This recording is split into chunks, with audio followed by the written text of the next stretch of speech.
If your goal in Chicago is to drive less, don't start with the walk score alone. I ranked 10 areas using walking, transit, biking, and monthly housing fit, but pay attention to the profile because number 8 could fit better for your life than number 2. Quick methodology, each category counts for 25%. For housing, I use recent median 2-bedroom condo sales, 10% down, a 6.5% mortgage assumption, taxes, HOA, and insurance. All of these numbers are a snapshot from when I produce this video, and can change. Housing fit is relative to these 10 areas, not a claim that any neighborhood is universally affordable. Let's start with BUCKTOWN. Number 10 is BUCKTOWN with the Carlight Buyer Fit score of 65. But if biking is a big part of how you want to live, ignore that number for a second. BUCKTOWN is my bike first pick. Its walk score is 93 and its bike score is 94.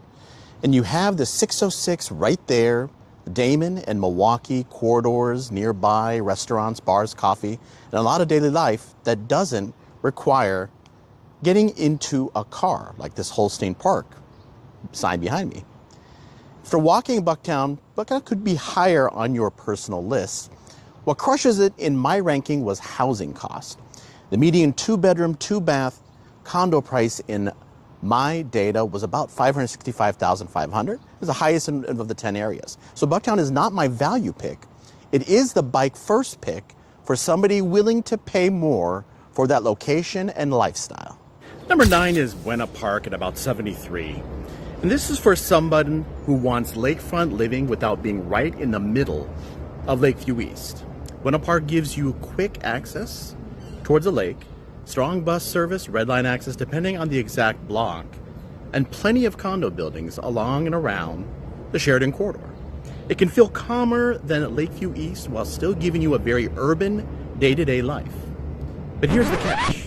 The median HOA in my data was $1,077 a month. BUENA Park's median condo price was around $422,500, which may initially look pretty attractive compared with some other neighborhoods here.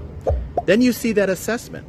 So this profile works for someone who is prioritizing the lakefront, transit, and a slightly calmer environment. But you need to shop by the full monthly payment, not the purchase price. Number 8 is South Loop at about 75. This is my transit flexibility profile. The pure transportation number, South Loop is one of the strongest areas in the entire video. 93 for walking, 92 for transit, and 90 for biking. Around Roosevelt, you have multiple CTA rail lines, major bus routes, downtown immediately north of you, and the lakefront sitting right there. If your priority is having several realistic ways to get around Chicago, South Loop may be much better for you than number 8 sounds. What pulled it down was the housing fit. My median HOA was $815, and the median property taxes were about $7,800 a year. So the profile is excellent transportation choice. The trade-off is paying more every month for access to all of it. Noble Square is at about 76, and this is for somebody who wants near downtown car-light living without actually living downtown. Noble Square is scored 94 for walking and 96 for biking. Chicago Avenue gives you a useful commercial and bus corridor, and the Blue Line is nearby, depending on the exact block. And the downtown is sitting pretty close to the southeast. But I have to be very careful with the word approachable here. The median condo in the data, $516,250. Noble Square is not some secret cheap alternative to the West Loop or Wicker Park. It isn't. The profile is really somebody who puts a premium on proximity. If you're being closer to downtown save you the real time every week, maybe that monthly cost makes sense. If it does not, some stronger housing fits are still coming. A ranking can narrow the Chicago map, but it cannot tell you whether Noble Square at 7 actually fits you better than South Loop at 8 or BUCKTOWN at 10. Your commute, your budget, your condo type, and how you actually get around can completely change the answer. I'm AD Anant Deoras, a 14-year vet in the real estate space. And if you're relocating to Chicago, buying your first place, or trying to make your next move within the city, scan the QR code. You're going to see it on the screen. Schedule a real estate consult with me, or you can see it below in the description, and we can figure out what neighborhood profile actually fits your life and your budget. Number 6 is Andersonville at about 78. If your definition of driving less is being able to handle normal, everyday errands, on foot, Andersonville is probably the clearest fit in this list. Clark Street does a lot of the work. Restaurants, coffee, groceries, independent stores, bars, bookstores, and basic services are all packed along that corridor. You can actually do normal life without turning every errand into a car trip. But here's the housing reality. I mentioned earlier, Andersonville had more 2-bedroom, 1-bath inventory than 2-bedroom, 2-bath inventory in the data I used. And for a lot of first-time buyers who really want to live here, that matters. A 2-bedroom, 1-bath condo may be the realistic entry point. Moving into that more ideal 2-bedroom, 2-bath setup can push the price up quickly. So Andersonville's profile is everyday walkability, but the compromise may have to happen inside the condo. So this one here, this neighborhood, this is my Lakefield condo value profile, and the housing numbers tell a weird story. The median sales price in my data was $340,000, and the lowest of the 10 areas. Sounds great, right? Then you look at the median HOA in Edgewater Beach, $1109 a month. It's the highest in the group.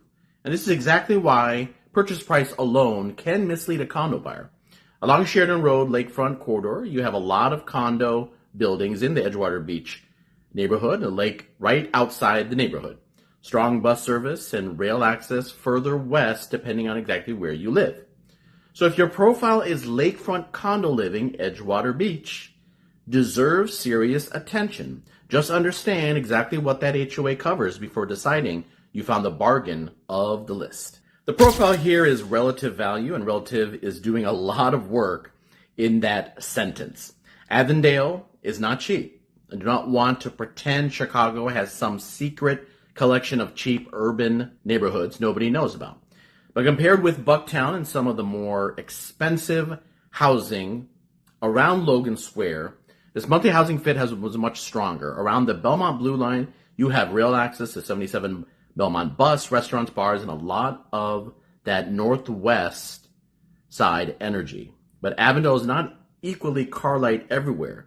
The exact block matters here. So this profile works best for somebody who wants northwest side urban living but is willing to shop very specifically around transit and the stronger commercial corridors. Number 3 is Ravenswood. It also rounds to 82, but it's the unrounded score that puts it just ahead of Avondale. This is my quieter urban living profile. If you want city convenience without nightlife outside your window every night, this may be your neighborhood. You have the Ravenswood Metro station, Brown Line access, around Damon and Montrose, groceries, neighborhood restaurants, and a quieter residential block sitting right next to all of that. Carlight living does not require living on the loudest commercial street you can find. Ravenswood gives you some breathing room while still making it realistic to leave the car sitting most days. Housing around those transit options is not exactly a bargain, but if your profile is calmer daily life with strong transportation when you need it, Ravenswood could easily beat number 1 or number 2 for you personally. Number two is Pilsen at 87 total overall score. This is my first condo lifestyle profile. What pushes Pilsen to its high was the combination, a 90 walk score, a 93 bike score, pink line access, strong bus service, and one of the strongest monthly housing fit scores in this group. The median condo price in my data set was $430,000, but the median HOA was only $210,000. That matters. Around 18th Street, you have restaurants, local businesses, murals, and much more low-rise neighborhood experience than the North Lakefront condo corridors. Pilsen is not equally convenient for every commute, though, so I would start with where you can actually work and how you travel.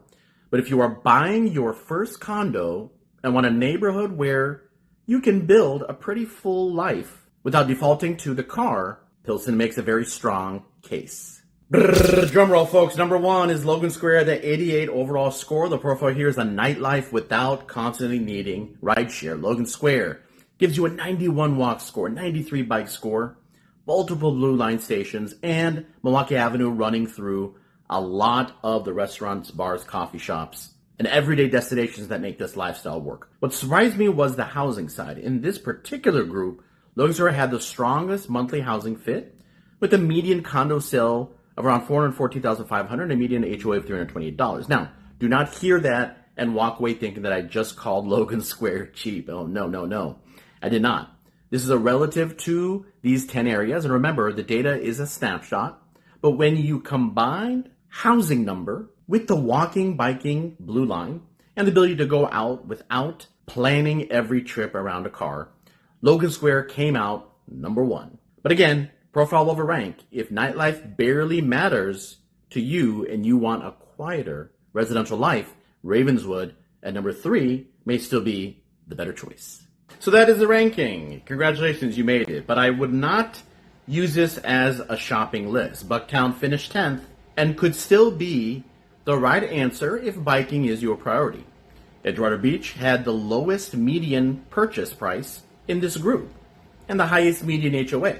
South Loop has fantastic transportation numbers and still finished 8th once housing costs entered the equation. Logan Square wins the ranking, but Ravenswood could beat it completely if your profile is a quieter urban experience. That is really the point. Car light living is about having choices. Walk when it makes sense. Bike when it makes sense. And take the train or bus when it makes sense. If you want strictly walkability vibes, make sure you watch my next video, 5 neighborhoods with surprising walkability.